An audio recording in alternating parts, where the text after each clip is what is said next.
In the most holy name of Allah, the Beneficent, the Merciful, I too bear witness there is no God but Allah, who came to us in the person of Master Farad Muhammad, to whom all holy praises are due forevermore.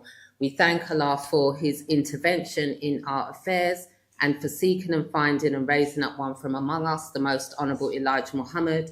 And we thank them both for their divine reminder, final warner in our midst today, the best friend that the Black nation has ever had, and in fact, the whole of humanity. We are eternally grateful to be living in a time, dear brothers and sisters, where we are witnessing God's presence in the Messiah, in the Honourable Minister Louis Farrakhan. We are eternally grateful for the Honourable Minister Louis Farrakhan. And I greet you in the greeting words of peace and paradise of Assalamu alaikum. So I'm just here to share a few words before we hear from our great brother. And it's such a blessing, you know, when we count our blessings each morning, you know, when we come to our week activities and when we come to our Sunday meetings, you know, to be able to come into an environment where we can hear the pure word of God, you know, among so much filth and indecency, you know, among so much corruption, you know, even the corruption of the scripture and the misunderstanding that we have been given. We receive a clear word from the Honourable Minister Louis Farrakhan. We receive a clear word from his student, our student regional minister. And we have, you know, I was thinking about our blessings, or my blessings, you know, that through our brother, our dear brother, the regional minister, Brother Abdul-Hakeem Mohammed, the many blessings that we have received in our nation, in this region. You know, our brother has pioneered and been at the forefront and the vanguard of our rise here in the UK and throughout the European region. You know, when I look back and I think about the amount of brothers and sisters that our brother has brought to us, you know, in our nation to help us and to really give us like a range of, let's say, expertise. Thank you, sister. Expertise that we have in our nation, and not just only in the Nation of Islam, but the range of expertise that there is in, you know, for our people in building a nation. The Most Honourable Elijah Muhammad said that we have everything that we need, but if we don't go out and seek what we need, then we will not have what we need in order to build our nation. And our brother has done that and continues to do that. That's why our spiritual injection platform is so key. You know, that's why, you know, the Honourable Minister Louis Farrakhan said, and our brother, you know, continues in that way, in the study guides. The platform that we have on a Friday is so key. You know, the Honourable Minister Louis Farrakhan said that if we don't attend our self-improvement, the basis for the community development, then we are out of luck with him. So that is, and if we are out of luck with him, we are certainly out of luck with Allah, you know, the Christ and Allah in the person of Master Farad Muhammad. So just quickly, I just wanted to share a few words from our current study guide, where the Honourable Minister Louis Farrakhan, in Building the Will, I hope I've got the right page. I'm going to paraphrase. He said that there is a specific requirement in every era that the messenger of Allah is present. Okay? Now, these study guides, I believe the Building of the Will lecture series was in, I think it was 1986. If I'm wrong, please correct me. But we're in 2025 now, right? So there is a particular requirement in 2025 in order for us to really build a nation, you know, build a nation. And in the Genesis, it says, in the beginning was the Word, but the Word was made flesh. And now the word must be made flesh.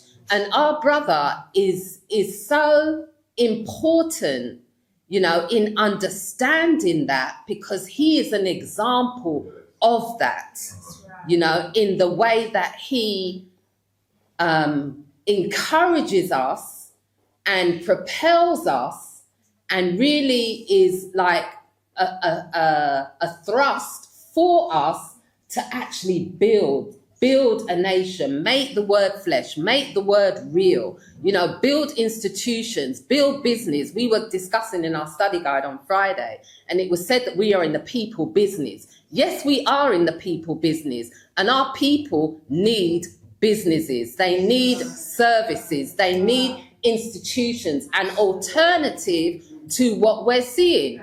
The one of the things that was mentioned, just quickly, because it came to me, that the scripture where it says you can't put old wine into a new wineskin, right? Or new wine, into an old wineskin, okay? This world is old wineskin, okay? We have truth. The spirit of the word is in us. We have been fed, thoroughly by the Honourable Minister Farrakhan, and we continue to be fed by our student regional minister. So this new wine, this new spirit cannot dwell in this old world. It cannot. We have to build an environment in which this new spirit that we are being fed with can actually live, and the Nation of Islam is the ark that we are calling our people to. It's the new world. It is actually the new world order. It is the future. It is the present and it is the future.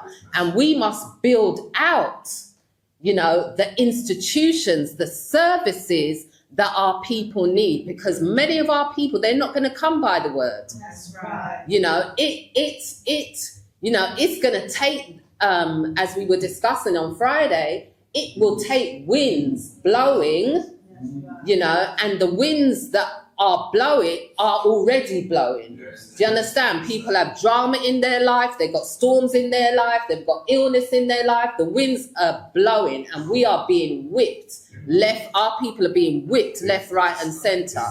So if we don't do as we pledge to do, build schools, build hospitals, build clinics, build businesses that are going to benefit our people, then our people are going to go down with this world. And we don't want that, and it is a great act of love, that our brother demonstrates and manifests every week on all of our platforms, in bringing us the best of what we have in our nation. And he's been doing this for years.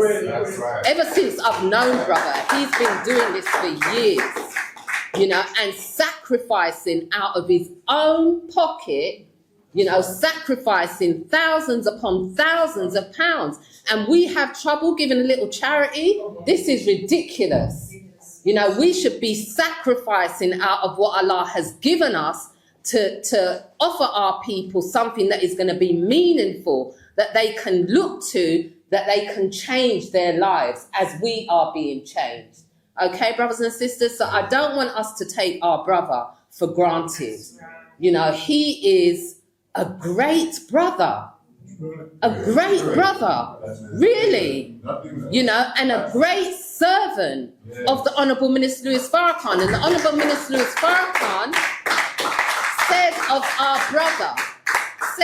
our brother that his mind is a mind that will take us into the future. And it is taking us into the future.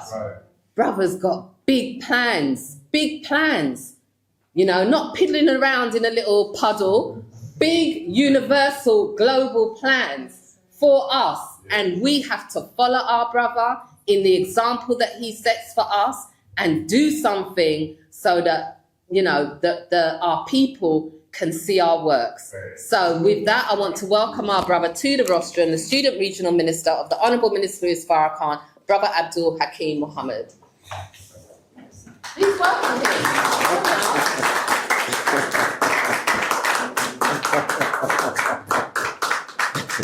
Be seated.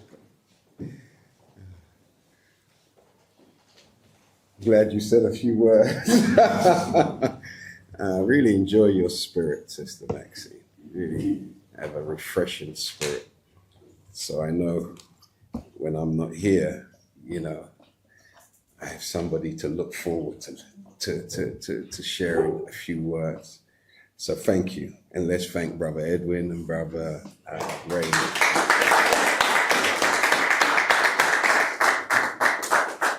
In the most holy name of Allah, the Beneficent, the most merciful, we give him thanks, we give him praise for his perpetual goodness and his mercy. We thank him for, as a people, we have truly not known God for a very long time. And everybody who has come trying to teach us, they've given us their leftovers, and they've given us what they conceive spirituality, divinity to be. So we've always been, as a people, that group who's always taken somebody else's hand-me-downs. They've used the best of what they call spirituality, what they call religion, and then they give us the leftovers. So we're always, trying to be other than ourselves so we can fit in. So if we go into Christianity, we're behind white people and we're worshiping their image. We go into Islam, we're behind Arabs and behind Pakistanis and behind Turkish people and whoever. And we're just trying to fit in, and feel it's a great honor if we can go into Islam, under an Arab imam, a Pakistani imam, a Turkish imam, a Bangladeshi imam. And then we go into the Jummah on Friday and we got to listen to Urdu, we got to listen to Arabic, we got to listen to Turkish language. And we still feel kind of comfortable, because we're just glad to be somewhere other than in our own community. We feel we've arrived if we're the minority and somebody else who seems to be representing a past civilization that was successful but currently is lagging. We still feel comfortable. And we think religion is going to church and, worshiping the Lord, or Islam is going to a mosque and making some rak'ahs and quoting a little Arabic. We see that as Islam, where we are so thankful to Allah that he came to us, found us in the dust, but invested in us, because his coming was not to make us the tail. He found us as that. His objective was to put us back, and is to put us back where we rightfully belong. As the original man and the original people, we have to come with an original form of Christianity, Islam, and Judaism, and bring them all together into one perfect way of expressing submission to God's will. We have to unite all these fragments. We have to bring them together. Okay? So we thank Allah for finding us in the lower leagues, if you will, but not deserting us because we were relegated to the lower leagues. Not only did he have his mind on the Premier League, he had his mind on the Champions League and the League of Nations. However, to inspire those who are in the lower leagues takes a lot. Takes a lot. And for those in the lower leagues to stay loyal to the team that recognize their raw talent takes a lot. Because when the big boys come knocking at the door, offering big money, most of us desert, our origins, or, conveniently turn away from those who started us off. And in the name of making progress, we sell out. That's why sometimes when you watch a game of football, some of these players who came up in the academy of some of these teams, You know, the academy. These academies had thousands of people they could choose from, but they said, we'll accept you, we'll accept you, and we'll accept you. And at that moment, that was the highest level of consideration that could be given. Whereas a 9-year-old, a 5-year-old, someone says, I see your potential. And they can see Pele's status in you at 5. They can see, for those of you who don't know what I'm talking about, but I'm sure you do. They can see Messi's status in you when you're 5, when they have a good eye. When someone's a scout, they can see raw talent, properly directed, evolving into genius. So they have academies for rising stars. You're not hearing me. Because that person could be on their way to jail. But just going to the academy, it reshapes their destiny. And somebody has to mentor them to keep them on that straight path. Because their little friend them who want to run up and down are saying, why go training today? Why? Just like when you're going to the spiritual house, people would say, why? We can play golf on Sunday morning. Everybody all right? We can play some tennis. We can go to the park and walk our children. Yeah, of course you can. But you're playing tennis on somebody else's golf course. You're playing tennis on somebody else's tennis court. You're walking in somebody else's park. You being where you should be is to help you to conceptualize the investment of God. He came to give us a world, not to give us just a spiritual place where we can go and hear someone teach, but he came to give us a world. But the question is, and he saw raw talent when he came, but the question is, do we see our ability, even though somebody else has seen it all the way to its logical conclusion once invested in? So we thank Allah for coming amongst the rawest of talent on planet Earth, the most dormant of talent on planet Earth, by coming among us and finding one amongst the raw talent whom he would invest in. But the basis of the investment is you stay in the academy. And when you progress in the academy, you look back at your badge and you kiss it. Because you thank Allah for the opportunity that that academy gave you when it did not have to choose you. So you kiss it at every opportunity. Well, our investor gave us the sun, moon, and the stars. He gave us the conception of a nation. And it started with one man. And he had to be careful how he chose. He didn't choose a man who would just come to one meeting a week. He didn't choose a man who would sit around and wait for someone to give them a responsibility. He found a man that was willing to do anything in his father's house. Praise be to Allah. Even that which he wasn't really confident in doing, which was to speak in front of people who were better formally educated than him. Think about how much courage it takes when you think you're no speaker and you didn't go to school, so you don't know verb and subject agreement. You can hardly spell your name, much less. You're not one of these people who, when you read, you have this big degree worth of experience behind you that you're bringing to the manuscripts that you're asked to study. So imagine the courage that it took for the most honorable Elijah Muhammad to accept from God himself the responsibility to stand before the world.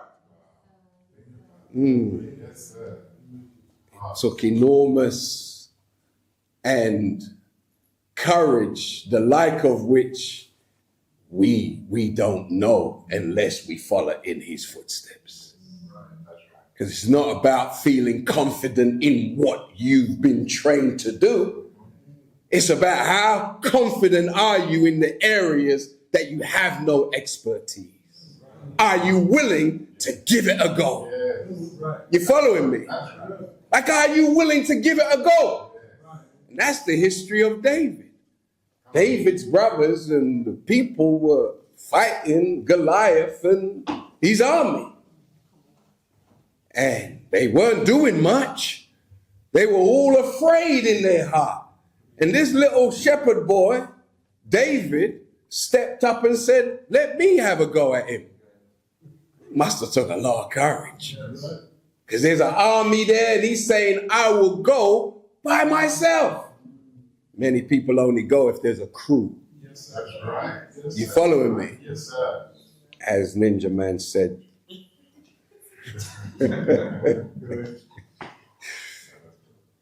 But anyway.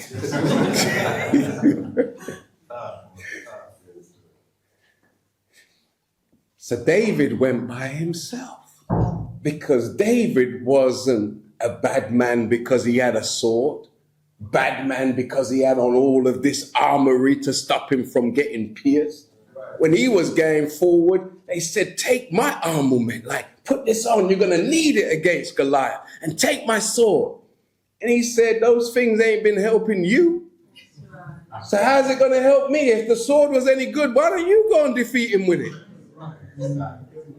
If the armament is going to protect me from him, why don't you use it and go and show me how much it will protect you if he strikes a blow against you? So he said, no, I just need 5 smooth stones. And he went to a brook, it said. And the stones weren't jagged, they were smooth. Huh? And the Honorable Louis Farrakhan has taught us that those 5 smooth stones represent the 5 principles of Islam. And all David needed was to believe in God who raised him. And he would be able to overcome forces that those who didn't truly believe, they said they believed, but they were apprehensive in allowing their faith to be tested on that kind of level. David went forward by himself and slayed Goliath. Hit him in the head, not in the testicles, in the head, and then chopped his head off. Wow. So he earned his right. So he did something that no one of his time was capable of doing. The Most Honorable Elijah Muhammad stood up and leaned on the God who gave him his mission. And even though it would appear academically that he weren't equipped, he overcame all of the academics and showed the academics how you can implement what you're taught, the theory of. Because none of the theoretically trained professionals built anything other than something for themselves. Our community stayed in the same condition, but we just had good speakers. But cowardly men and cowardly women. Honorable Elijah Muhammad didn't build no such nation.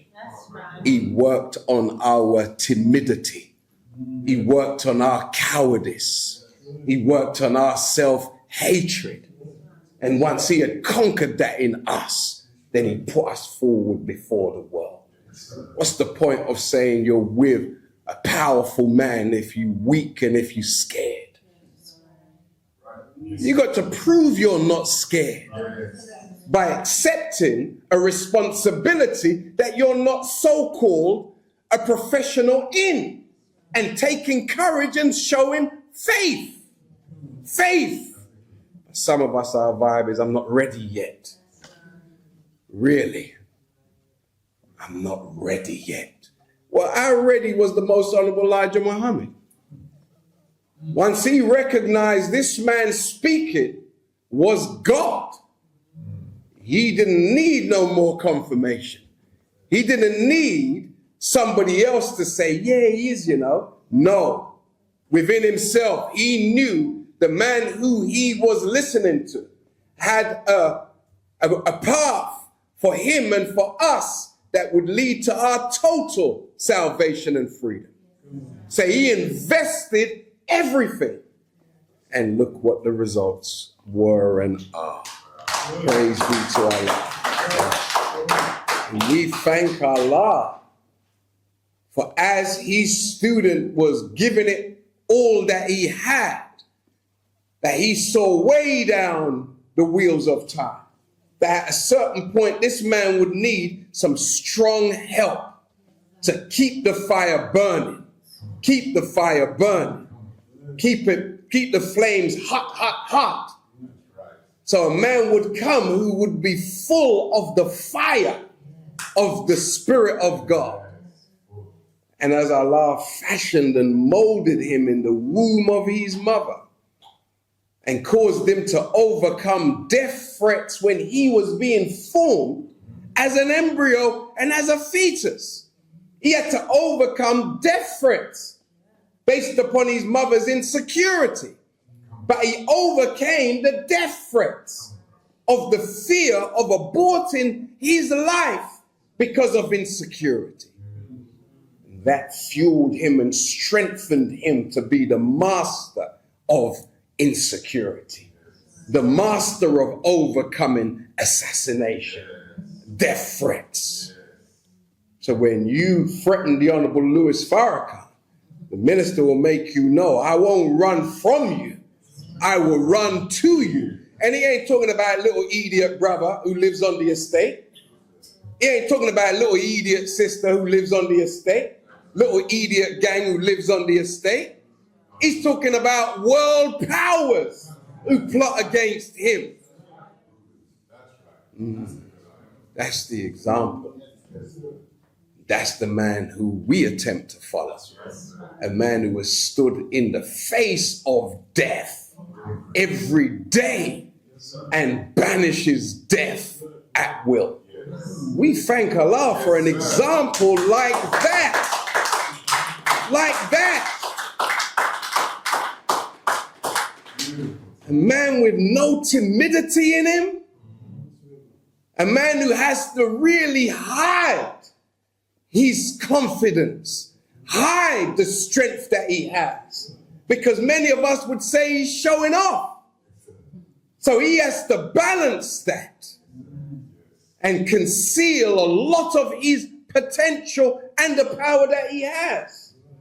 For a long time, he has had to hide himself in public view. What power does it take to hide the power? You see Mr. Trump flexing power by the minute. Flex, flex, flex, flex, flex. Where the Honorable Louis Farrakhan, for the majority of his adult life, has been curtailing and has been holding back what he has access to. The enormous power that backs him. We thank Allah for a man like that. So if you follow a man like that, how dare you be arrogant and haughty? Like, what is there that we have that we should be so quick to showcase of ability? We should offer our ability with the deepest humility, not as if we're needed. No, we should put ourselves forward as those who want the opportunity to serve. Because if people have to beg you for anything, no matter how much they need it, black people are not wired to beg people for nothing. We prefer to do without. So whatever you have of value, offer it with humility. Other than that, you can keep it. I mean, you notice when you and your woman have an argument, she'll get out of the car and say, I'm walking. All right, I'm sorry, my back foot, I'm walking. And now you're like, oh, snap. The threat didn't work. And if anything happened to her, her brother's going to kill me. So then that humbles you. Like, I didn't mean it. Like, all the begging, I didn't mean it. Some of you even start crying, like, come on, man. You got to get her back in the car. And that kind of arrogance is not achieving the objective. So when you settle down, she starts to settle down. Then you say 10 times, I'm sorry. She starts, okay. Kind of mean it. Then she milks it for all she can. You know what I mean? She's safeguarding the future. I lost my context now. but by Allah's grace, you know, we're with a man who has to subordinate his ability.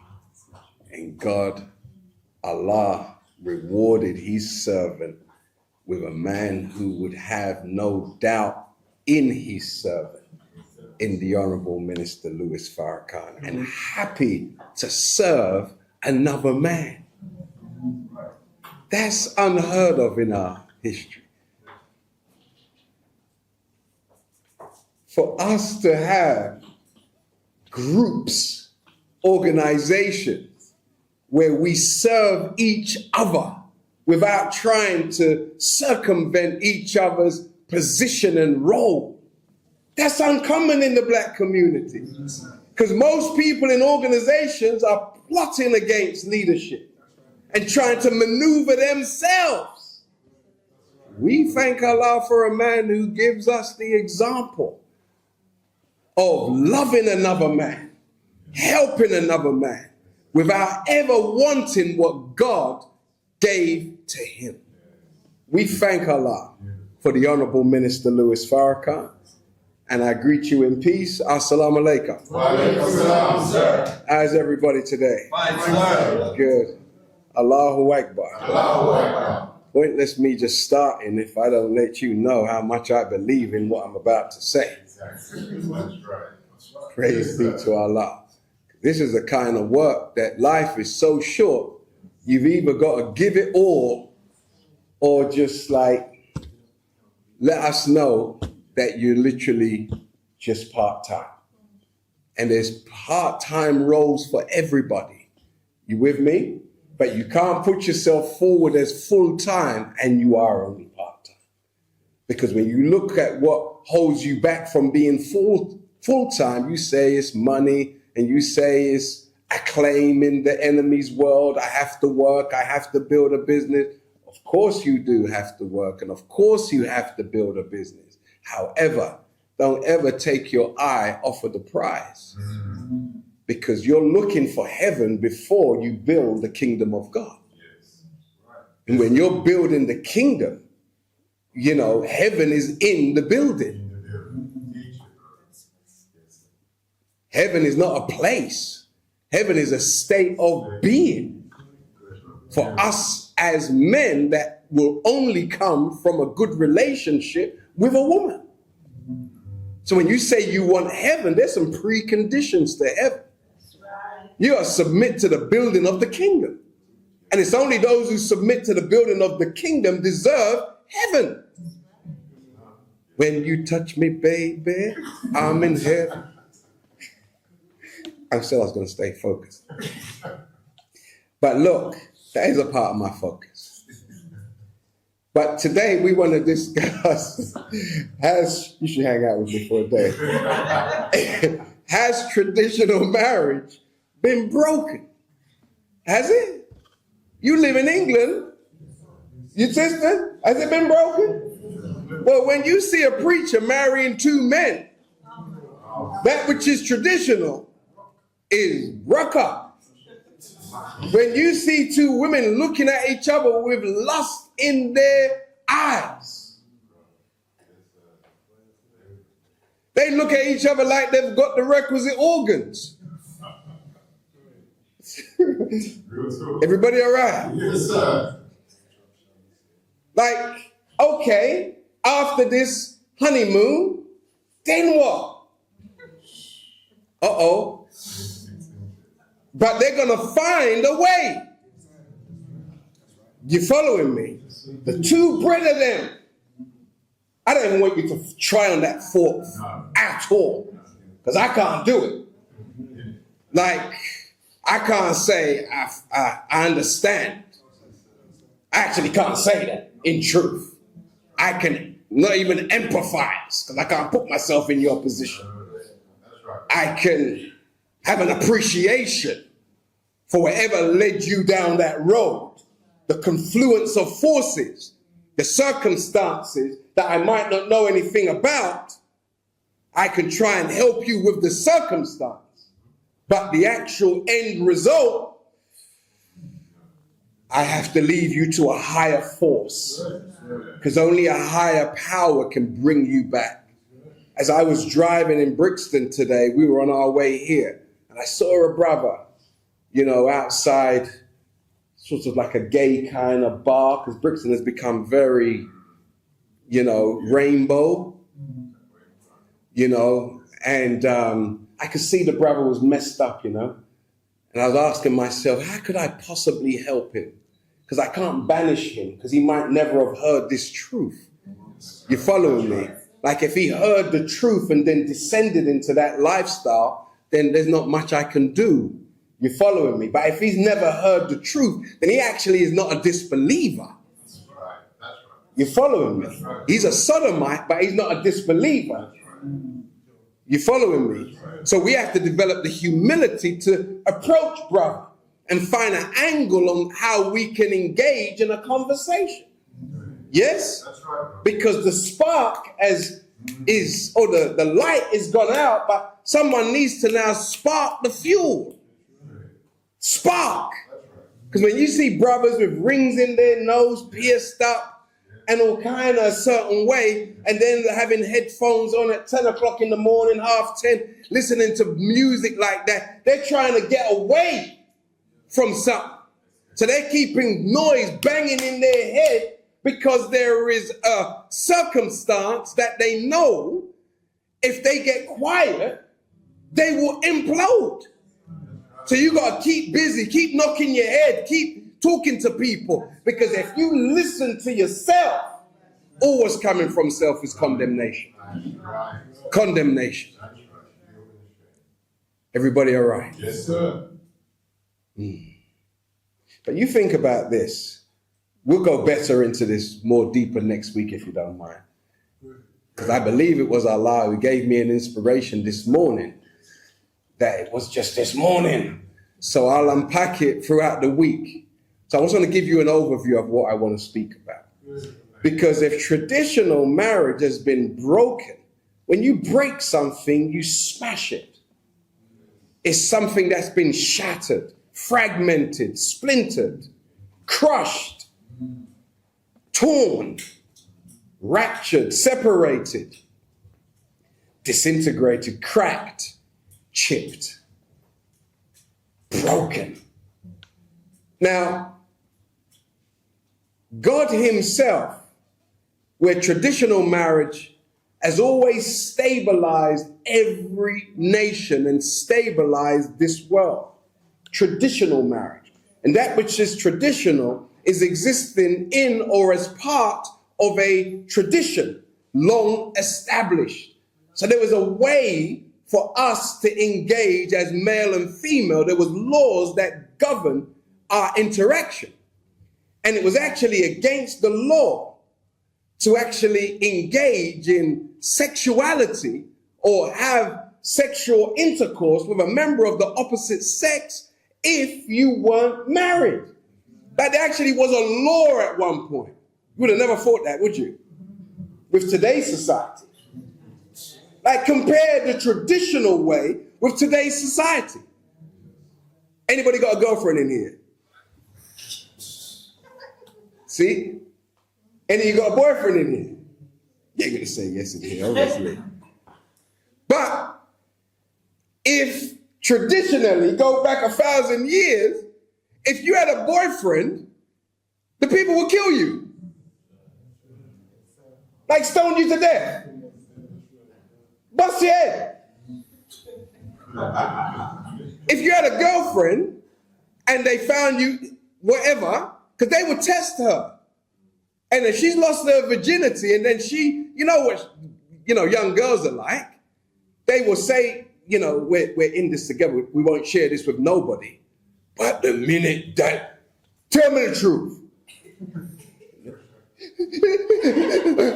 You see that? Like they get the new dance. And when that new dance comes, and then you got the man them coming to your yard with stones. And then you know she told. Just 1,000 years ago, your head would go. Woman's head too. You'd have thought nowadays, she's too pretty, don't kill her.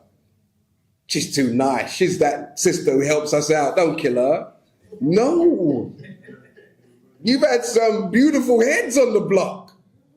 Huh? You've had some kind people on the block. You've had some kind people get stoned to death. I want you to try on what I'm saying. And this is just the other day. Yes? That was God's law. And whoever was a preacher, their job was to enforce that law. Whoever was a policeman, their job was to enforce that law.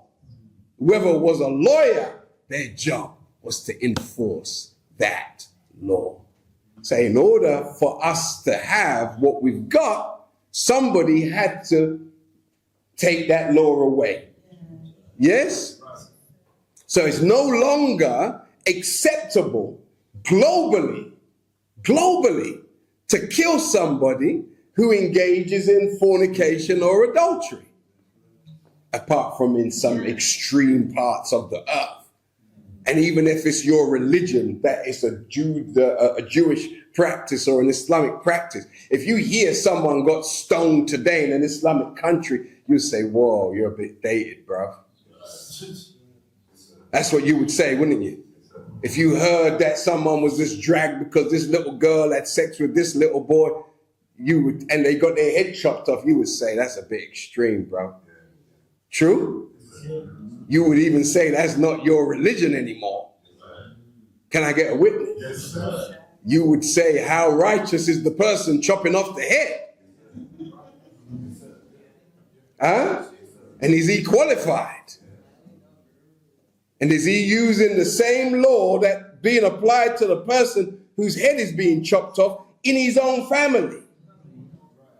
Are those who rule in the nation, are they free of blame themselves? And you'd have to come up with the simple answer, no. The world don't want God's way, but we'll bring in some of these laws when it's convenient. Yeah? So you think about it. So back in those days, there weren't no woman worthy of your head. Was there? Well, to some, yeah. And was there any man worthy of your head? Maybe.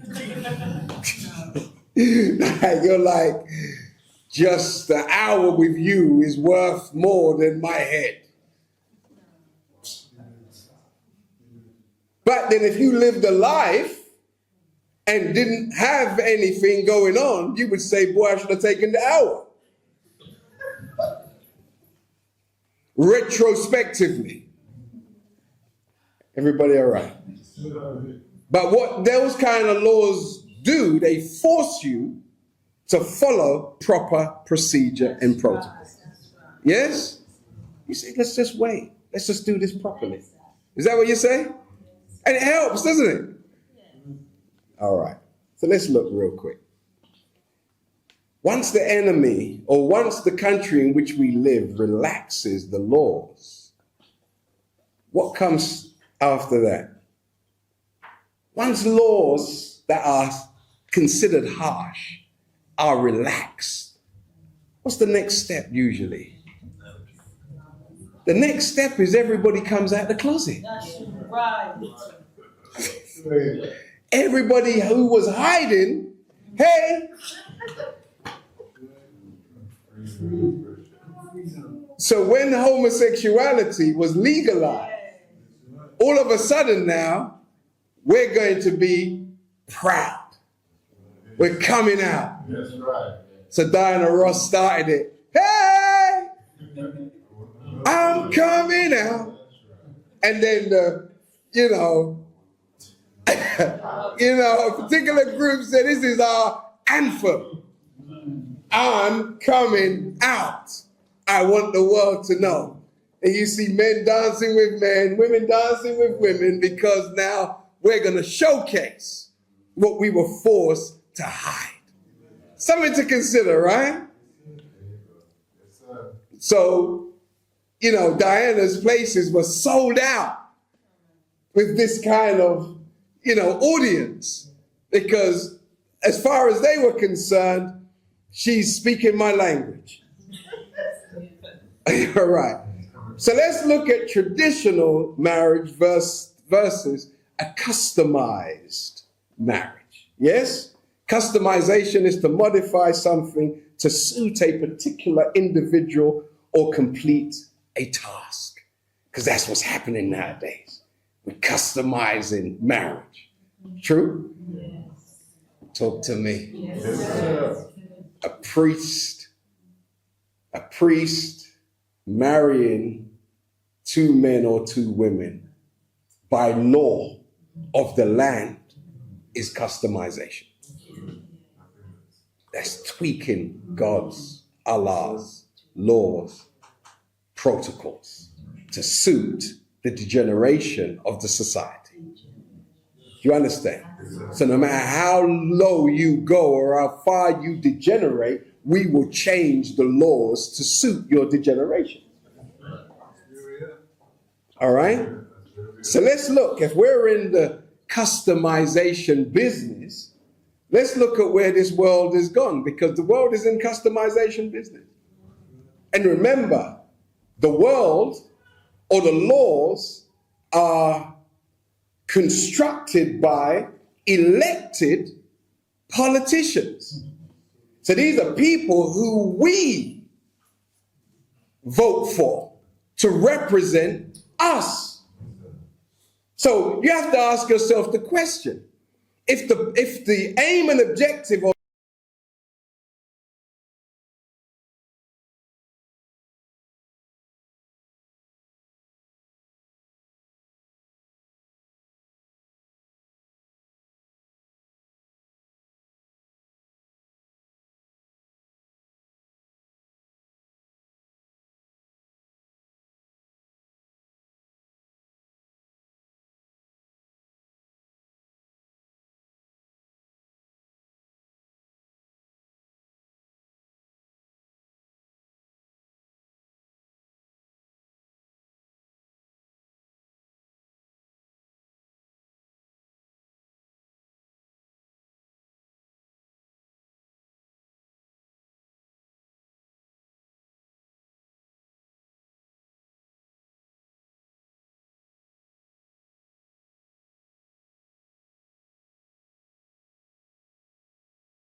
these politicians is to push forward laws or amendments to laws that benefit small groups of the population, then where is the masses of the people who are traditional?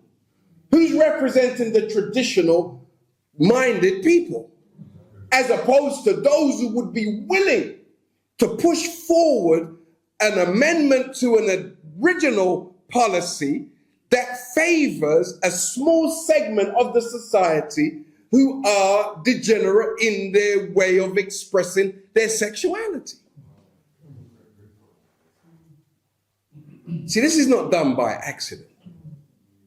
There are those who are for certain things, so others come or get behind them and fund their campaign. Because they know when they get elected, they're one of us, so they'll be able to bring about some legal protection around the lifestyle that we have chosen. Even down to just people who ride bicycles, right? They will vote for Boris Johnson because he's pro-bike, pro-cycle, anti-car. So if we vote for him, if we can at least, Boris, get a bus lane out of your 8 years, then that's enough for us. All we need is a bus lane. You vote for me, I'll give you a bus lane. Cycle lane, sorry. Cycle lane. Cycle lane. And where do we have cycle lanes now? And who pays for the cycle lanes? Mainly the motorists. So the motorist who's the only one who really pays road tax, okay, his road tax is to minimize his road space. So soon he ain't even a roadman. He'll be in the sea. How many roads had 2 lanes just last year? Now the lane gone. You had back streets to take your children to school. Back street gone. Camera. Plants. Plant bed. And you wondering, this can't be right. So you drive down it because you don't care? You're a traditionalist? Been driving down there for 20 years? That's the tradition. But there's been some kind of customization when you were sleeping. And Tutus, now you've lost the back street. You lost the lane. A board goes up, no driving between 7 and 7. That's right. And then you say with your neighbors, I'm not taking this. So you get the black bin liners out, cover the no entry sign, cover over the camera.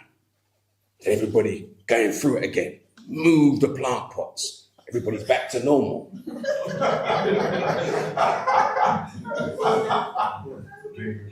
Here comes the council again.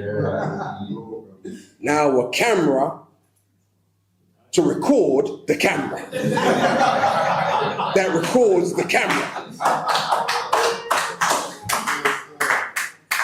And then the anarchist is being seen taken away early one morning.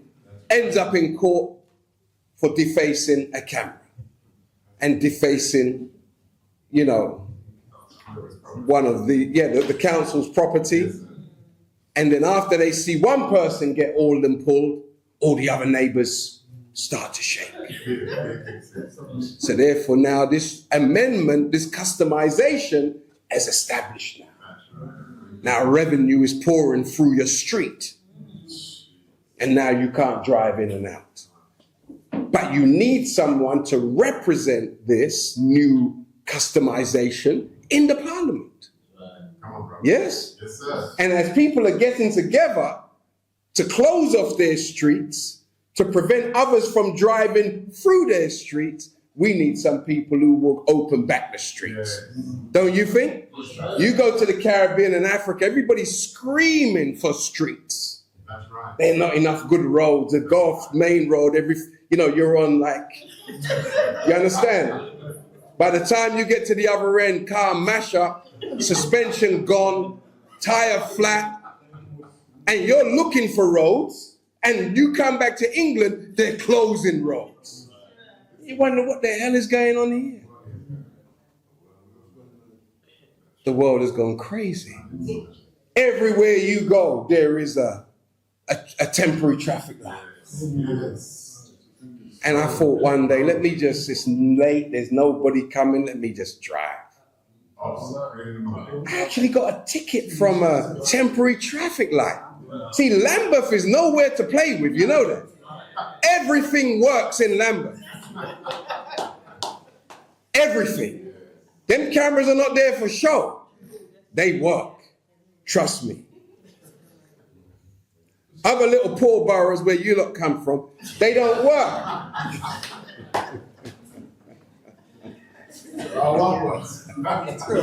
That is a big Allahu Akbar. Because you're free. But Lambeth is run by gangsters. They're such gangsters, they thought they could stop us from hearing our teacher in a park. That's a gangster. Someone who says you can't even listen to your leader in a free public space, okay, with your own television or jumbo screen, your own electricity, everything's yours, but nah. How's that work? And if you don't challenge Goliath, you're going to end up being crushed. So we have to say to Goliath, nah to you. If you do this to us, we'll fight you tomorrow. And we fought them, didn't we? Praise be to Allah. Because we had to maintain the tradition. And we weren't going to allow someone to customize exposure to our teacher and marginalize our teacher like that.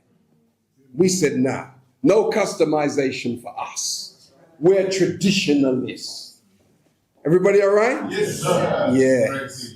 So, just very quickly, because time, is what it is. In this very prestigious magazine called Forbes. You're familiar with Forbes? Yes, sir. Forbes is a very prestigious magazine. It details the wealthiest people in the world and how they live, the kind of access they have. Well, Forbes did an article on marriage and the different types of alternative marriages, because we can agree that traditional marriage is under serious assault, right? Yeah? And if it's under serious assault, we need to know where the assault is coming from. Yeah? And how popular this assault is becoming in areas that we might not be too familiar with, and circles that we might not necessarily, venture into. So amongst the wealthy, amongst the rich and the famous, they're looking at how do we modify marriage to suit our station in life.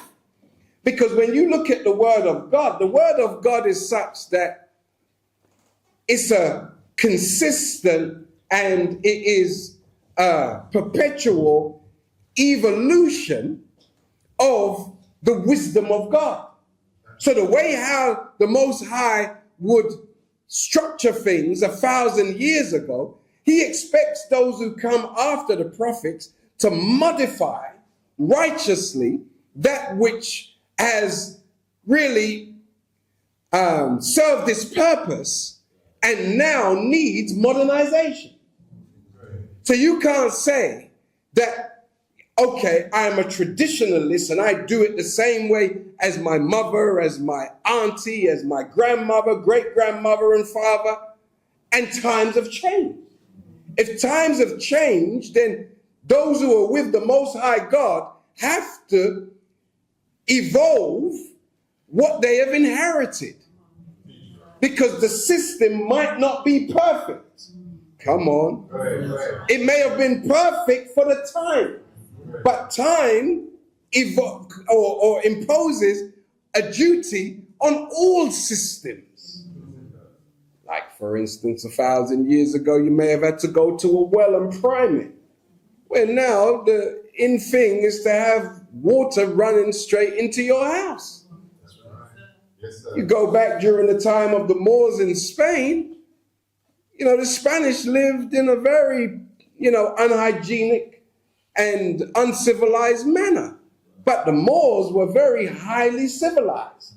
So if they're going to conquer an area, they're going to bring their science and technology right behind them. So they upgraded Spanish culture and made it sophisticated, right? Without breaking God's law. They knew how to evolve society without breaking God's law, but evolving God's law. And when you don't know how to evolve God's law, they call you archaic, old-fashioned. You understand? But God Almighty is always right down to the modern times. And those who are not perfectionists, they get caught up in that which is easily or is considered antiquated. That was for back then. But it doesn't fit into this 21st century construct. Where is marriage with this? Where is marriage with this? Are these people right? Should we be looking at alternatives to the tradition? Should man explore man? Should woman explore woman? Quick answer. Why are you looking at me for? I'm asking you a question. God. But when you have high-profile people champion this, then it causes those who would say, excuse me, to say, maybe. You following me? Because he's doing it. And I respect him. I follow him. Do you understand?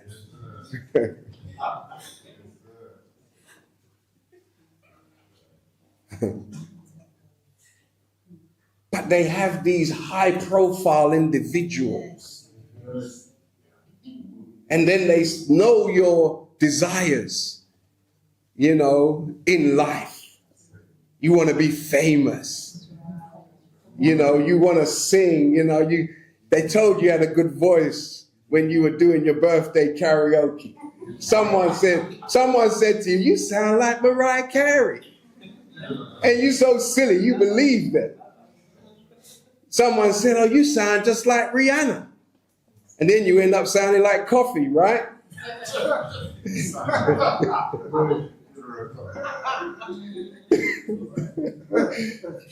You know what I'm saying? And then they say to you, brother, man, you got such a good voice. You sound like Luther Vandross. You're like, hell no. But before Luther came out, you didn't mind sounding like Luther. Never too much, never too much. You didn't mind. You and someone said, man, you kind of look like Freddie Jackson,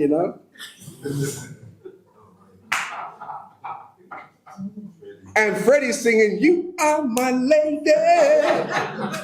So you don't mind because you're a ladies' man.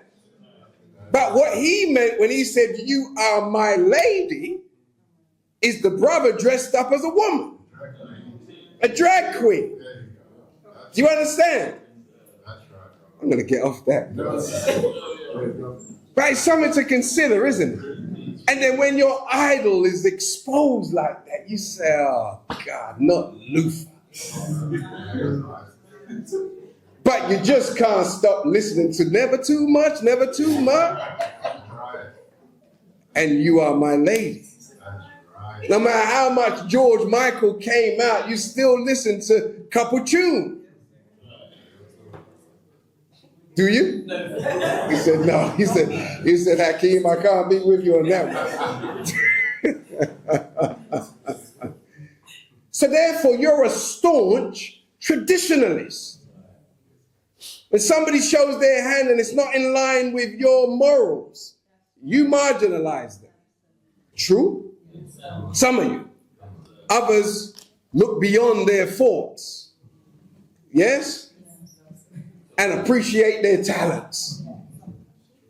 So in Forbes, this highly prestigious magazine, one of these psychologists dissected marriage, and she said there are 7 types of alternative marriages that are in existence today. 7. Because her vibe was, nowadays, there's no one size that fits all. So there are many different ways to make one of these alternatives, she says, suit your relationship. Because within the last few decades, marriages have fallen in the last 20 years more than it has for thousands of years. Thousands. So when you look at statistically, in the 60s, 9.7 Americans were marrying annually out of every 1,000. In England, in that time, it was 8%. You fast forward to the 20th century, to 2019, because that's when these statistics start.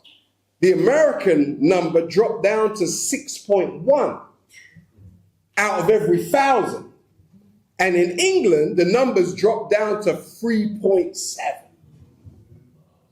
in the UK. Now, clearly, marriage has become customized.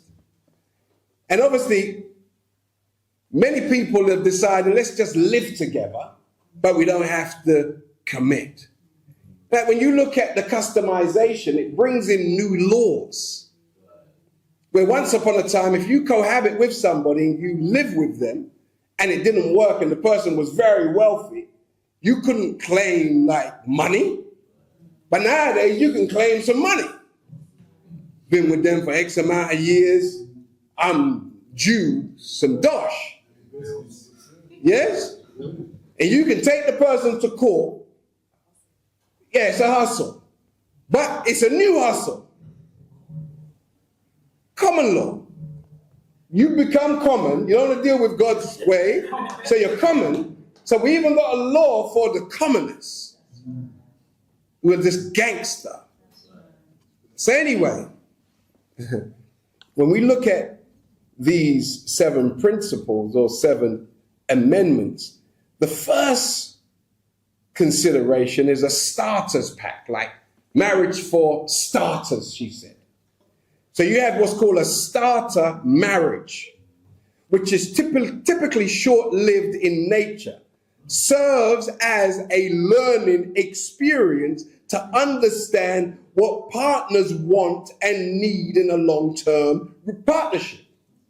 So we're going to go through a test run, see if it's for me. Now, this is not like the Sun newspaper, the Daily Mail. The Forbes magazine, if you try to take an annual subscription, it's going to cost you over 300 quid. It's not a cheap magazine. They're not free either. And if ever you find an article from Forbes and try to click on it, it will say subscribe. They'll give you 2 lines. You want any more? We need some money. You can get a week free, max. But we want all your details. And all your details is worthy of us giving you a free week. Because if you don't take out the subscription, guess what? You're not going to read the fine print before you tick accept. So that means we're going to use your information and we're going to sell it anyway. Because you agreed to our terms and conditions. So you lose either way. Because when your month's gone, you can't go back next month. If you do, then you got to find a new email address. Everybody all right? New name. Yeah, new age. So you end up destroying your own soul just for a subscription. So the starters pack, it said that these marriages offer individuals an opportunity to explore the dynamics of marriage without the expectation of it lasting forever, providing valuable insight for future relationships. Yes? Who likes that one? Everybody all right? It goes on to say they often characterized by a sense of adventure and exploration as couples navigate the challenges of married life together. While the marriage may not endure, the experience gained from it can contribute to personal growth and development. This kind of marriage can benefit couples who are open to learning about themselves and their partners, allowing them to make more informed decisions about their future relationships. So that's the alternative marriage number one. It's called a starter's marriage. Everybody all right? Next step is companionship marriage. Some of you might not have taken the vows for this, but this is what you're in, yeah? All right? Companion marriages are focused on building a deep emotional bond and enjoying each other's company. Rather than prioritizing romantic love, these marriages often involve couples who have been together for a long time and have grown comfortable with each other's presence, even if the initial spark of romance has faded. These couples prioritize friendship and emotional connection, instilled a sense of stability and security in the relationship. While they may not experience intense romantic feelings, they find fulfillment in the companionship and support they provide each other. This arrangement is perfect. This is the selling point. This arrangement is perfect for creating a safe space for couples to be themselves and enjoy the friendship they share without the burden of keeping romance alive. Any investors? Then you got number 3. Everybody all right? Yes, sir. It is, isn't it? Now, parenting marriage. You got some women who say, I just want kids. Talk to me. Don't come in the building and start lying now like you don't know nobody. And you ain't in WhatsApp groups of just women who just want kids.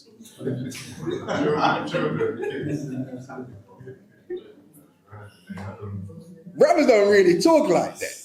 I just want children, because when you say I just want children, you know, I just want a burden. That's what you're saying.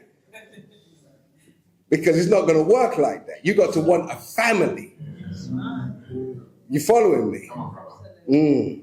So those who want to engage in parenting marriages are ideal. This is the selling point for couples dedicated to co-parenting, as these partnerships exist for the sake of cooperation and mutual support. In these marriages, the romantic relationship between the partners may have evolved or diminished, but they choose to remain committed to providing a stable and nurturing environment for their children. Don't tell me you don't know nobody who's in there. Everybody all right? I'm doing it for the kids. I'm staying with you for the kids. Do you understand? Surely you know a brother or two, a sister or two, who stays around for the kids. These couples prioritize the needs of their children above their own, setting aside differences and conflicts for the sake of co-parenting. That's responsible. While the romantic connection between the partners may have changed, they maintain a strong commitment to supporting each other as parents. This kind of marriage is perfect, selling point, for those who are committed to providing a sense of security and consistency for their children. Parenting marriages allow couples to focus on the common goal of raising happy and healthy children who can benefit from having both parents actively involved in their lives. But that's supposed to be standard and a part of the traditional. So what they've done is just like splintered. Are you warm? Let's get a bit of air. Can we get a bit of air? Or Mickey Mouse gonna run it? Mickey Mouse was outside, wasn't he? Okay. We live in London, man. Could you imagine living in Birmingham at the moment? All right. So be lucky that you're in London. You ain't got Mickey Mouse over there. You got like King Kong. Those mice are cats in Birmingham. How can you live in a so-called civilized country and they stop collecting the bins for what, 2 weeks now? A month? That's crazy. That's crazy. That is just, but anyway, back to the alternative marriages, right? Then you've got what's known as safety marriage. You like the sound of that one, right? Safety marriage. Remember, this is being published to the rich and the famous of this world for them to choose what kind of construct they want in order to support their lifestyle. So a safety marriage or safety marriages are often entered into for strategic or practical reasons, such as financial security, society status, or legal benefits. In these marriages, couple may prioritize stability and security over romance, choosing each other for practical reasons rather than intense emotional connection.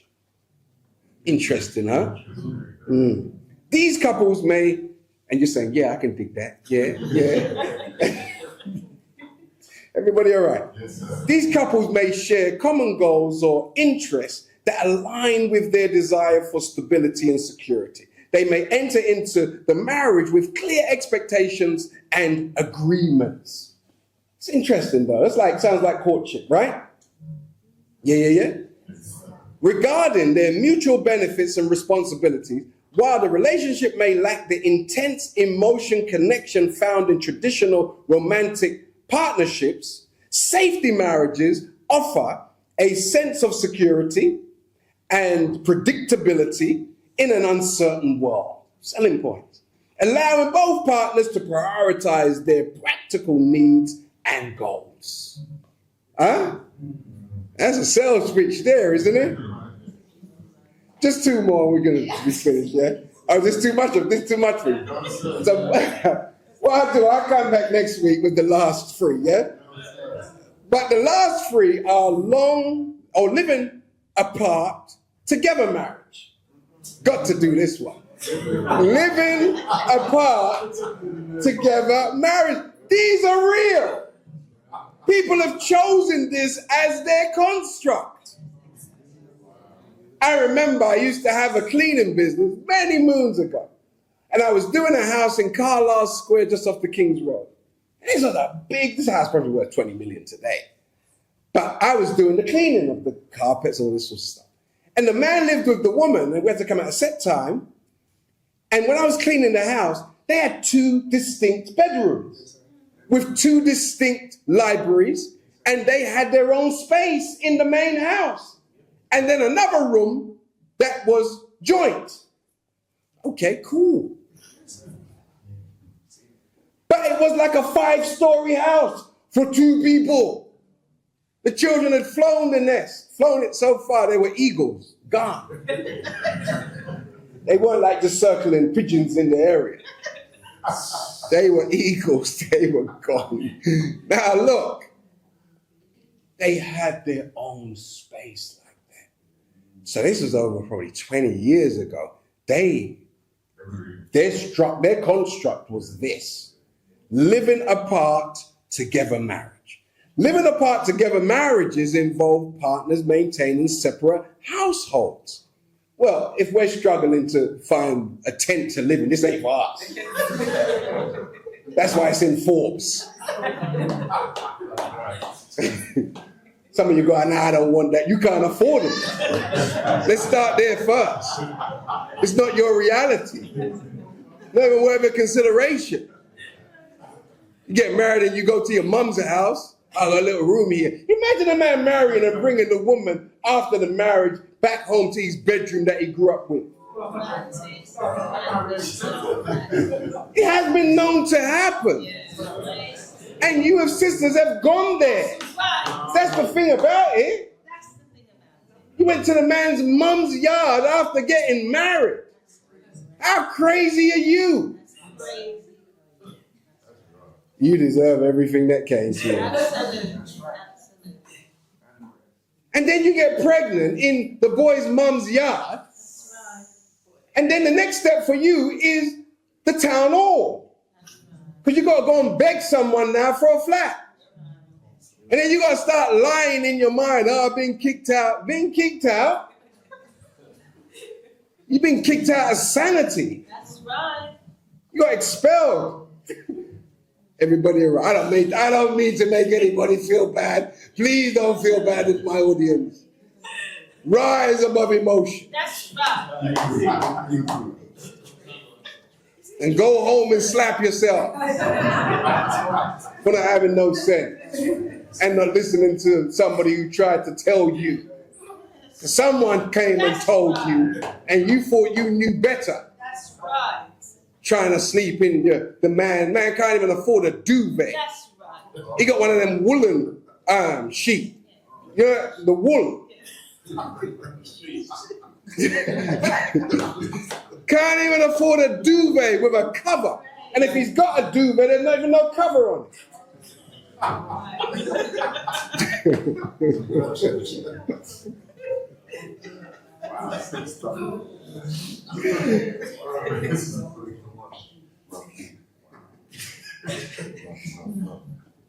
The pillow's been slept on for so long, even the damn feathers hate the head that lie on it.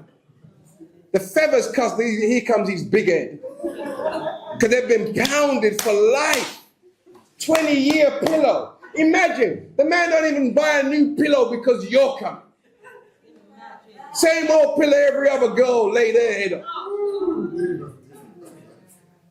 Anyway, should I get back? No, I'm not finished with it. Because you're just silly. Just silly. The little boy in the ghetto, his friends got girlfriend.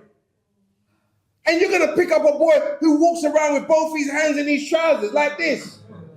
Imagine that kind of conversation. Man got two hands down the front of his pants and he's going to ask you, what's your name?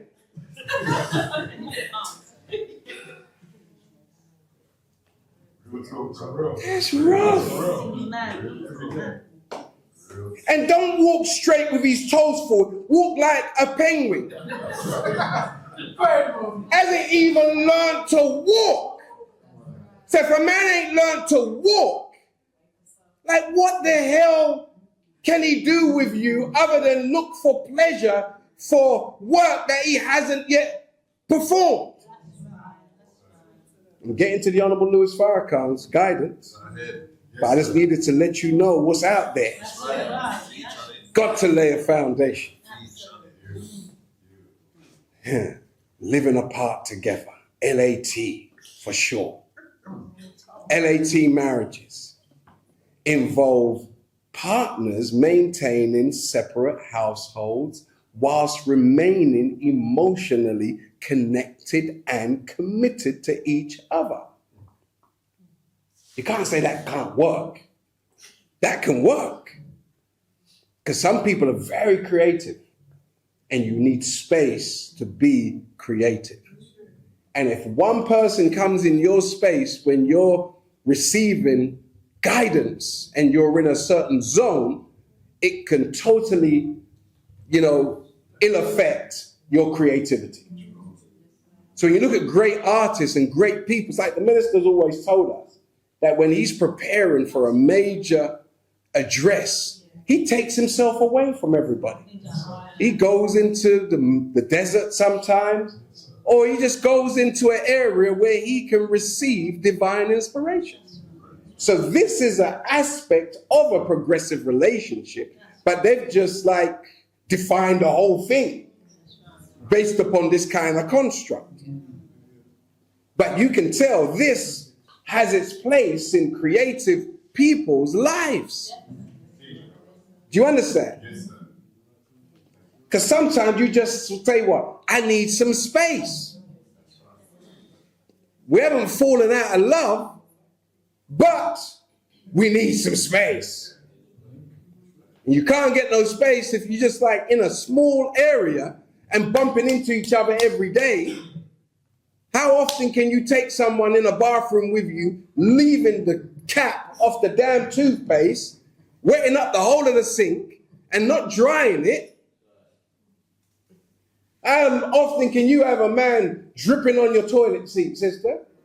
And you going behind these drip, drip, drip. This is real class you come to hear. This ain't Reverend Chickenfoot's church. This is the real hour.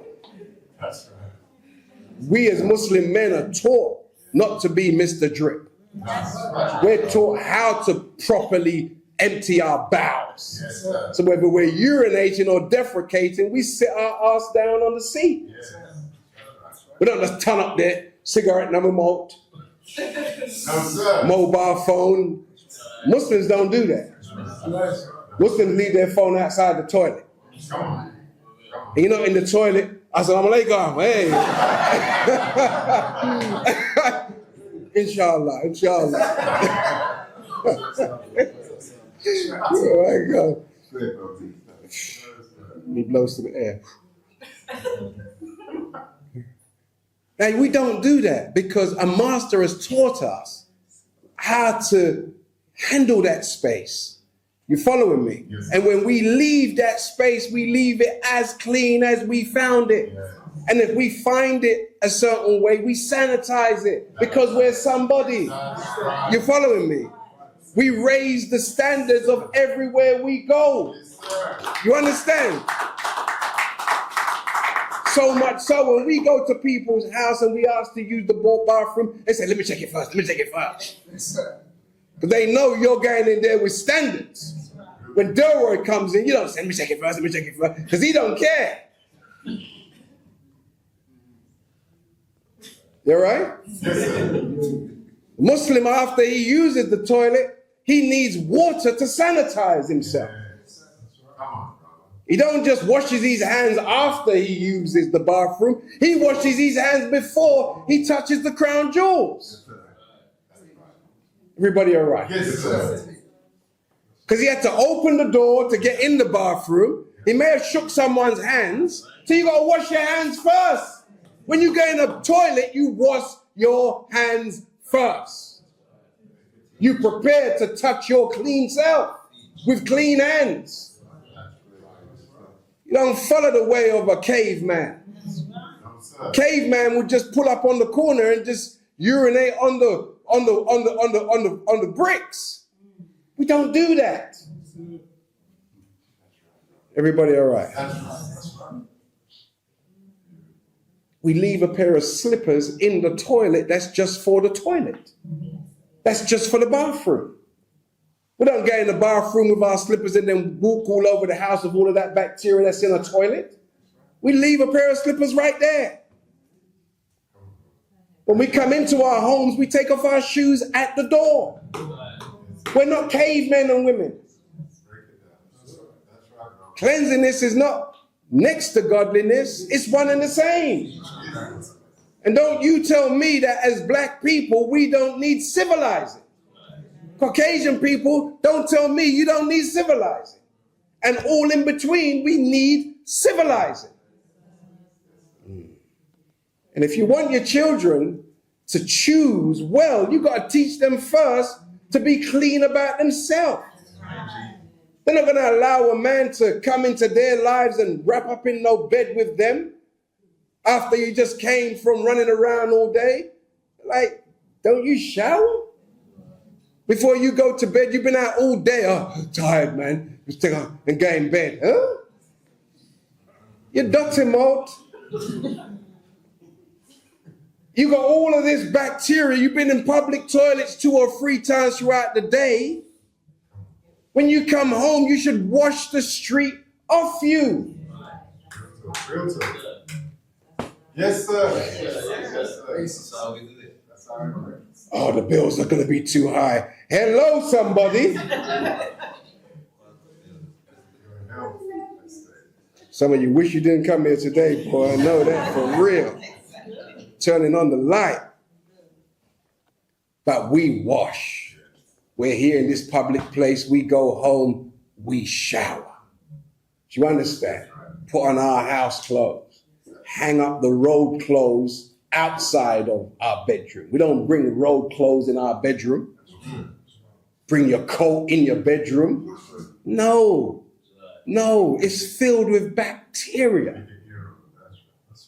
Let me not go too, I can't, that's enough. I got 10 minutes left.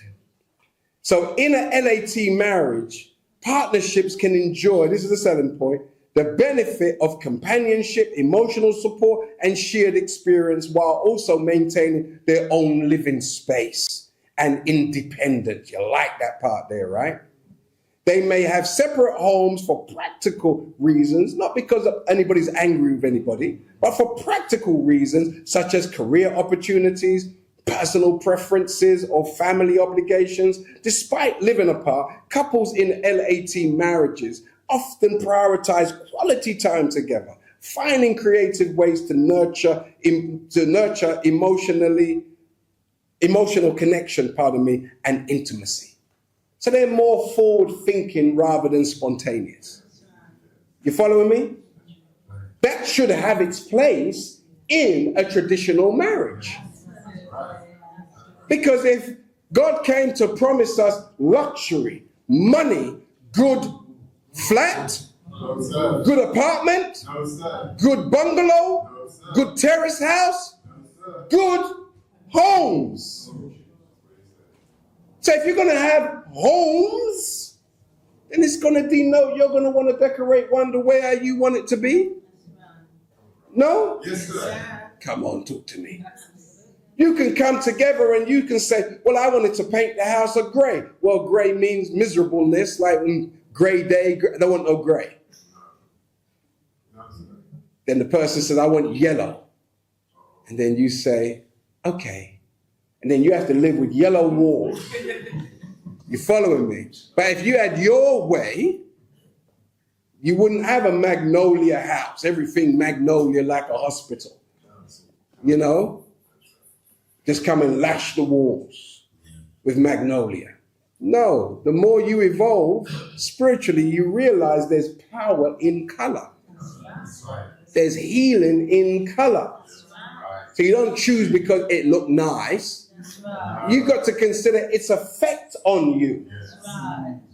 And everything in society has either a negative or a positive effect on us. And we try our best to stay away from that which have negative effects on us. Yes? So, last two, you have open marriages, number 6. Open marriage, you know.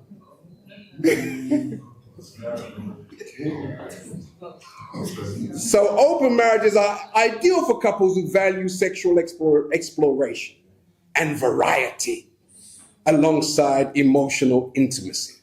These marriages involve partners agreeing to allow each other to engage in sexual or romantic relations with other people outside of their primary partnership. Trust, communication, and mutual consent are key pillars, obviously, in open marriages, allowing for sexual and romantic freedom for both partners. Couples in open marriages are able to explore their desires and and preferences while still prioritizing their emotional connection and commitment to each other. Anyway, this arrangement offers again here, this is a selling point. This arrangement offers a non-traditional approach, you hear? They even admit it. Non-traditional approach, providing couples with the opportunity to enrich, look at the word, enrich them. They put rich in there. That's the attractive point, is rich. Their relationship, so you enrich your relationship. Yeah, I slept with Johnny last night. Through a shared desire for consensual non-monogamy. Okay? That's open marriage. And that's quite common nowadays.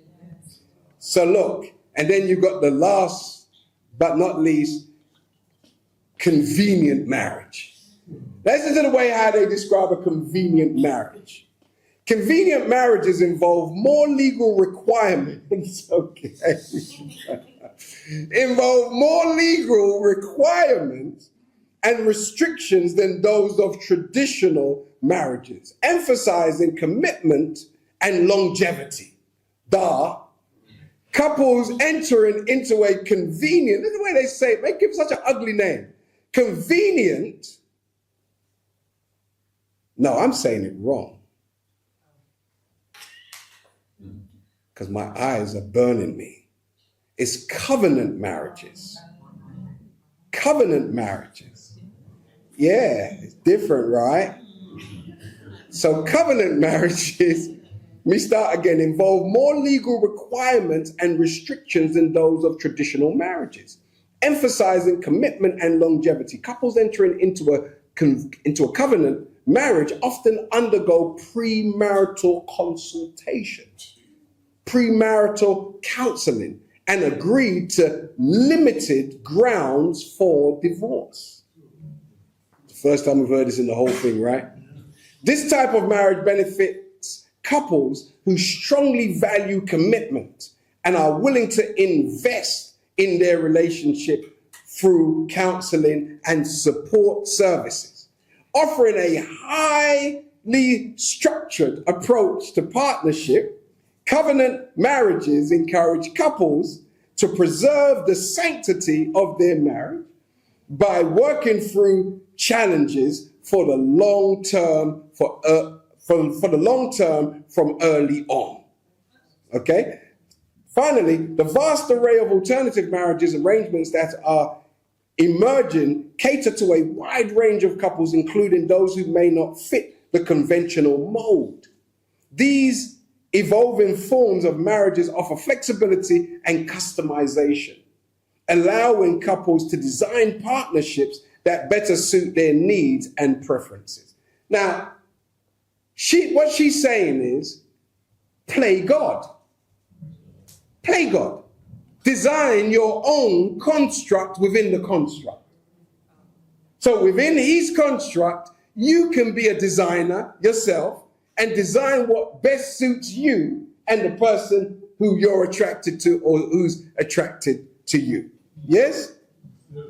Very interesting. But it shows you Caucasian people have always believed they're God.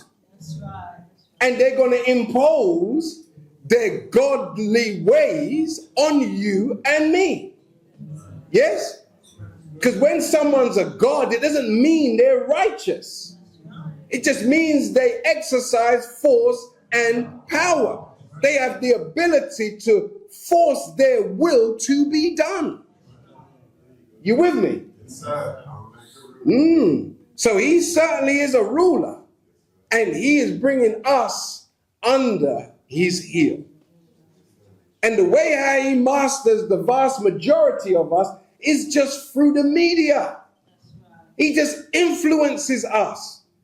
So those who lead us astray generally, they're generally classified as influencers. But they're not influencing us for the better. They're influencing us away from traditional values. So the Honorable Louis Farrakhan just makes it very clear and cuts through all the noise. He said a man is only ready for a woman when he has a vision that is too big for him to handle alone? Like, how consequential is just one sentence like that?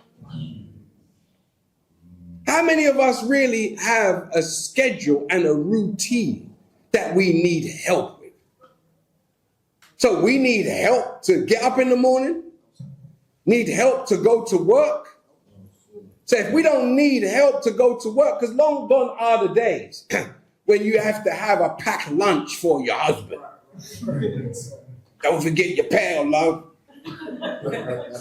And then you just making for him some white bread and some ham and cheese. Everybody all right? Yes, sir. Or nowadays, what, you just give the brother some bean soup to go to work in the morning? No, because dinner time is after 4 and he's supposed to finish work by then. But then you give him a croissant, this is in case you get hungry, darling. That's her helping you to die early. Because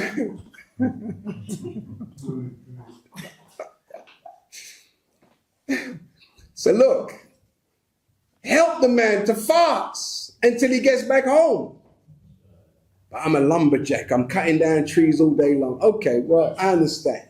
If you're cutting down trees all day long, then you might need this juice at this time or whatever. Or something. I don't know. If you're a lumberjack, you might not necessarily want to be a vegetarian. But how many black lumberjacks do you know? Someone might surprise me. Hey, here I am.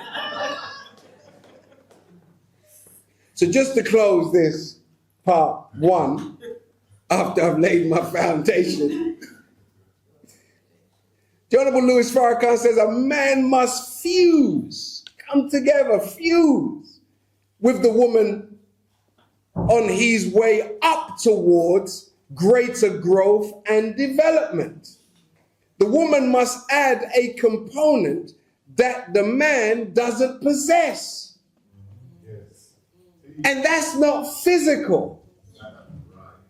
That is, the woman must be such an accomplished woman that in order for the man to fulfill a vision, not like a little dream, I dream to one day have my own house. That's not a vision.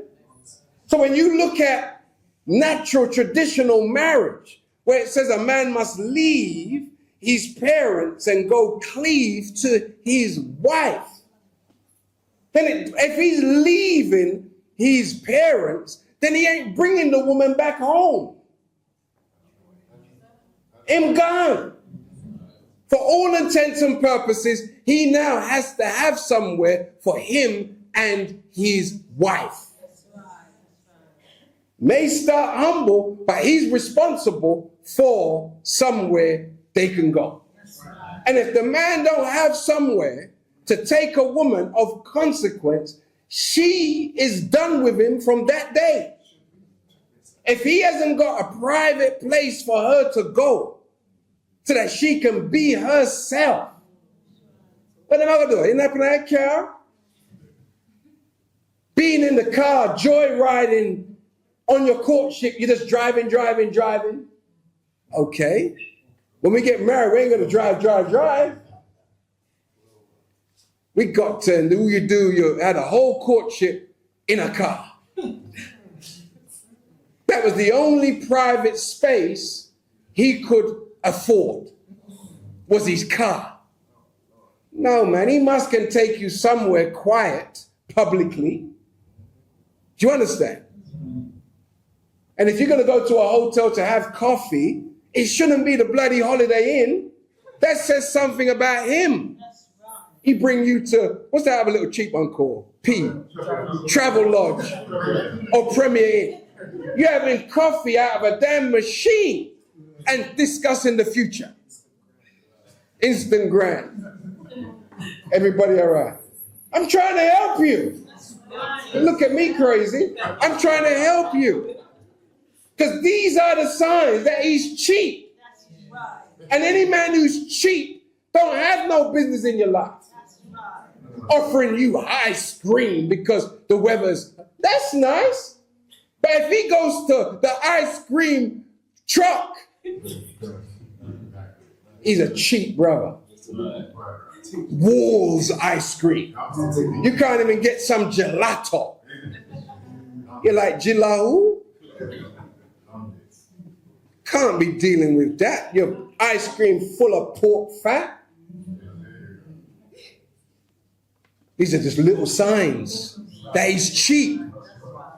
Because if he ain't cheap, he's supposed to give you the best quality ice cream. If you want a coffee, let's go to somewhere that does natural roast. Organic coffee. No. You don't go and have coffee in places where people get robbed. You understand? People getting stuff snatched. Man walking down the street where you having coffee with his hands in his trousers like this. That's not a good place to have courtship. Everybody all right? Man got to share with you his vision in the conversation. And this is the kind of atmosphere I want us, an environment I want us to live in. An environment where we're at peace and we're safe and secure. Because if I'm going to leave you in a house, it's got to be in an area where someone's not going to be at the window trying to jam me in.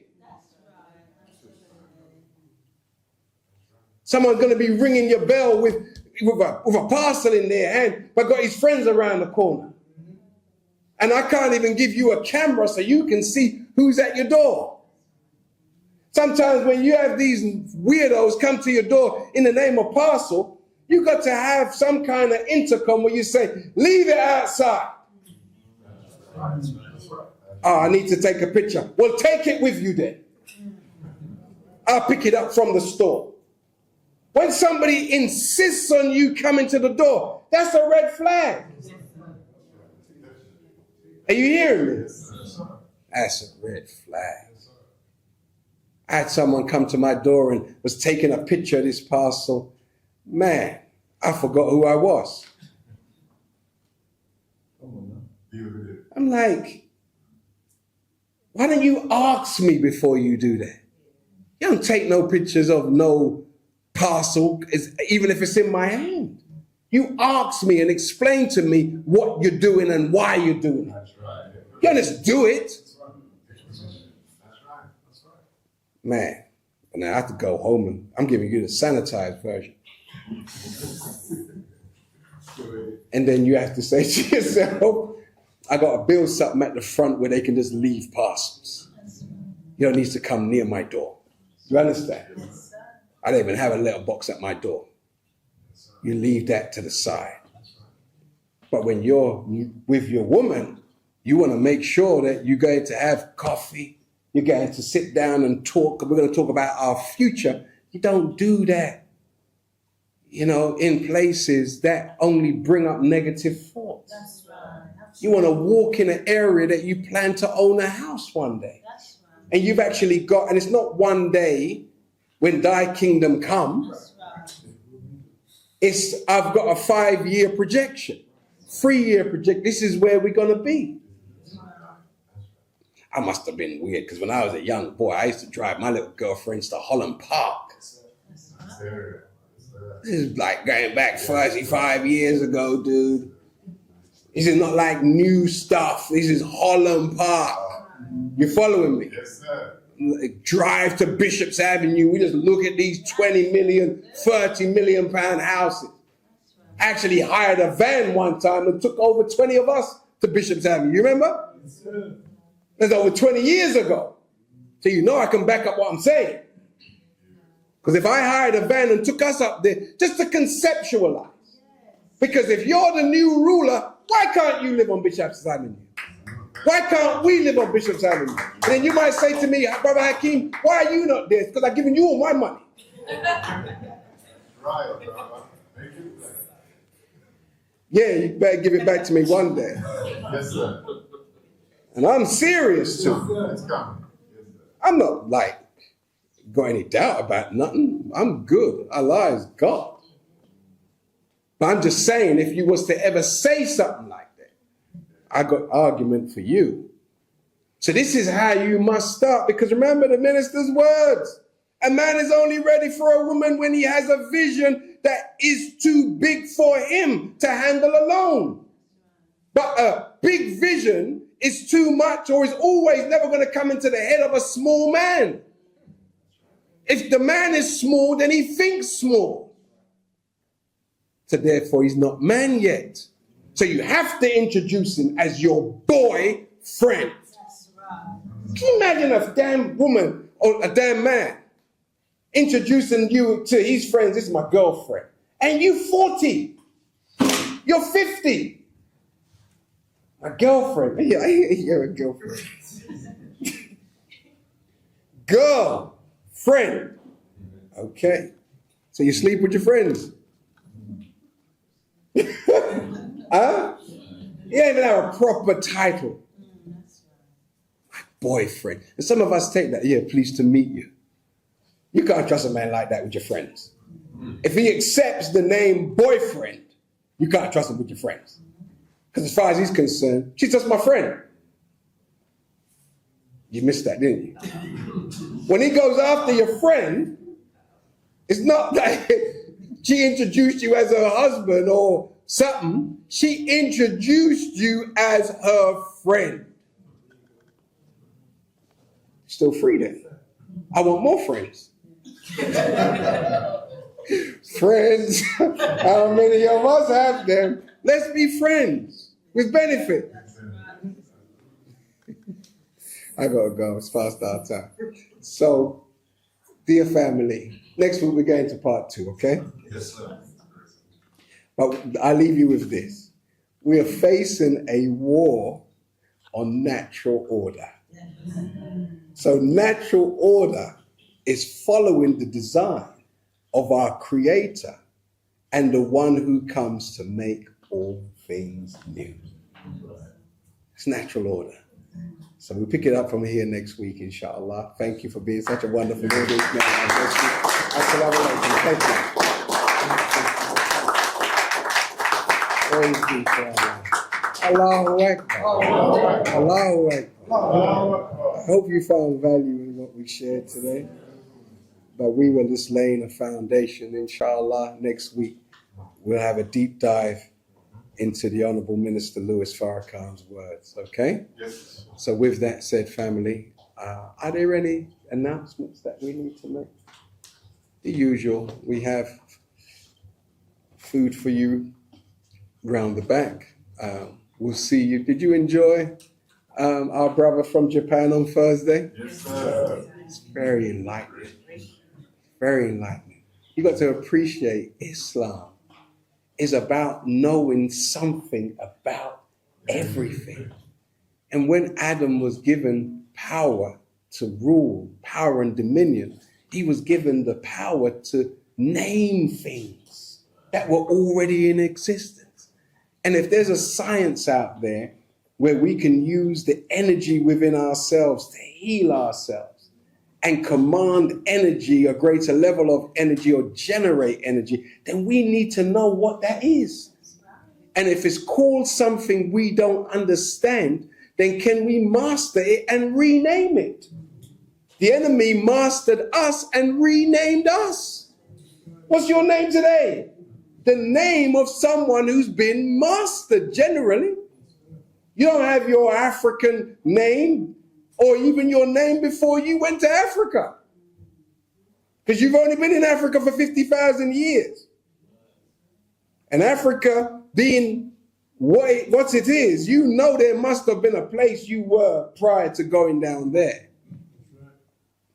Another subject for another time. So may Allah bless us to just take back what is ours. Yes, sir. Yes? Because you are the original Japanese. Come on. That's right. Samurai. Yeah. You with me? That's right. And all of these great civilizations, you were involved. Yes. So don't ever shy away from learning something, because every aspect of truth is a part of the body of Islamic knowledge. Islam is everything. Sun, moon, and stars. The sun is a Muslim because it submits its will to do the will of God. The moon, the stars, everything bows down to its maker, apart from the rebellious devil. And the enemy has made us into rebellious little devils. And you say, ain't no devil, but what is a devil? A devil is one who not just a devaluer. Yeah, but there's also another definition for a devil. A devil is one who rationalizes or uses the truth in a way that they rationalize disobedience to God, even in God's name.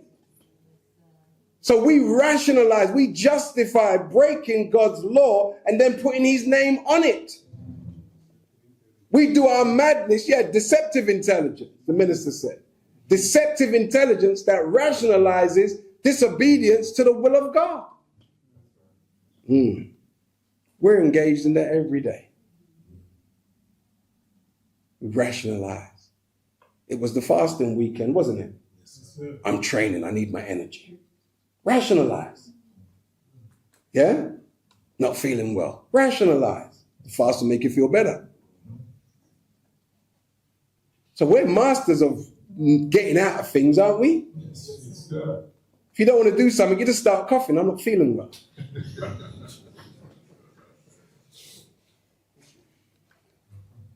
So with that said, brother gave me a note and I rolled it up.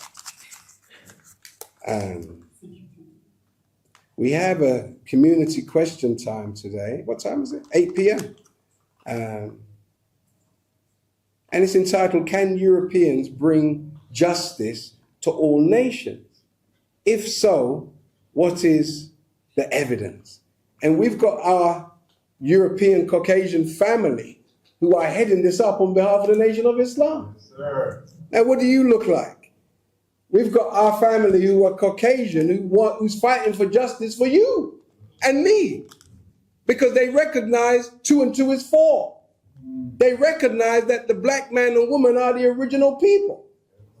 And you can't be a Muslim today if you don't recognize the truth, whether it hurts you or not.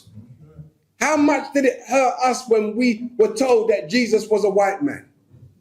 It didn't hurt you. You didn't care as long as he comes with freedom, justice, and equality. Come on. You didn't care. You were just more interested in, is he bringing the pure spirit of God? Can I get a witness? That's right. That's right. So if that's the case, then why should Caucasian people feel bad and feel offended if that person is black? That's their trial. And if they can't overcome a black man leading them to salvation, then they don't deserve salvation.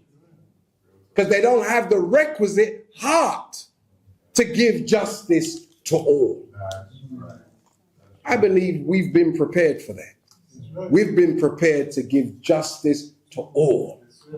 That's why no matter who is being assaulted, no matter who is being hard done by, you feel the pain. Some of you can't even watch movies without, and Caucasian people are suffering, and you shed a tear. You feel like, man, my heart don't go with that. Some of you said, boy, killing bucks, right? Is that what you're saying to me?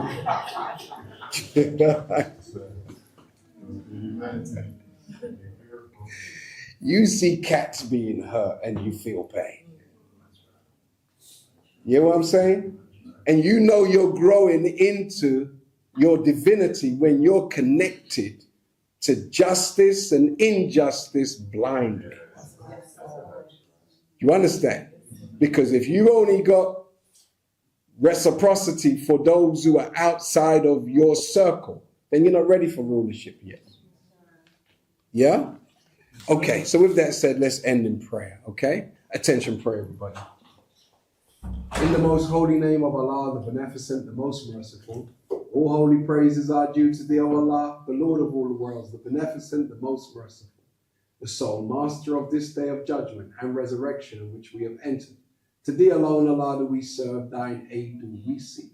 O Allah, guide us on the straight path, the path of those upon whom thou hast bestowed thy favors, not the path of those upon whom thy wrath has been brought down, nor of those who go astray. O Allah, we beseech your help and we ask for your protection and your mercy, for we believe in thee and trust in thee for all that we need. We are aiders in your cause with your divine Messiah. So grant us protection against the disbelieving people. Ameen. Ameen. Thank you. Assalamu alaikum.